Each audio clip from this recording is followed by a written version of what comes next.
let us continue working on the back of the dress. I have installed the zipper and sewn down the princess seams and the central seam down to the level of the slit. I have also pressed all seams open.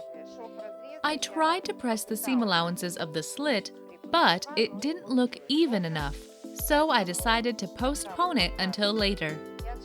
I have sewn down the vertical princess seams of the lining of the back and pressed them open just the same way.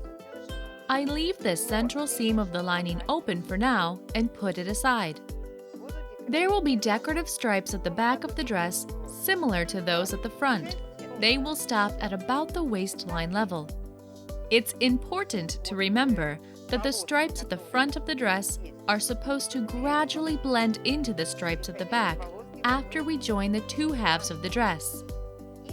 I put together the front and the back of the dress.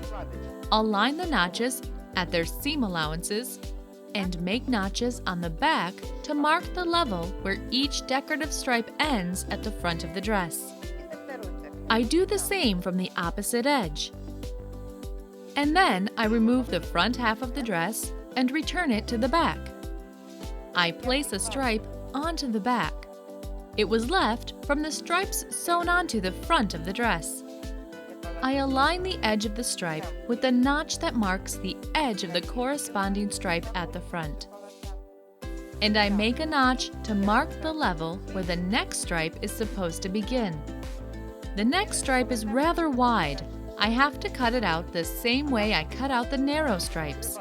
It will cover the back up to the very top. Generally speaking, these are purely decorative elements. They perform no other function. I simply felt like decorating the back of the dress, at least in the area above the waistline. I put the stripe in its supposed place. You can pin the stripes together, but using a fusible web will make it a lot more precise. I fuse a strap of web onto the narrow stripe. I remove the paper backing from the web. And I put the wide stripe over it and fuse it on. The same thing needs to be done for the other half of the back. I put a narrow stripe in place according to the notches and make a notch to mark the edge of the wide stripe.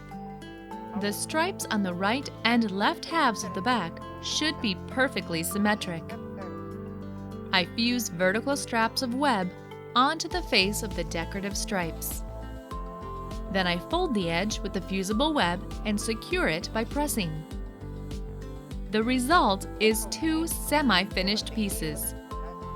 I spread the back of the dress and even out any irregularities. You should push the air out of any hollows formed by the dart. Simply push it toward the bottom. I secure it with pins. I put the semi-finished pieces onto the back from either side of the zipper, as marked by the notches. And then I remove the paper backing from the web. And I fuse the stripes onto the back.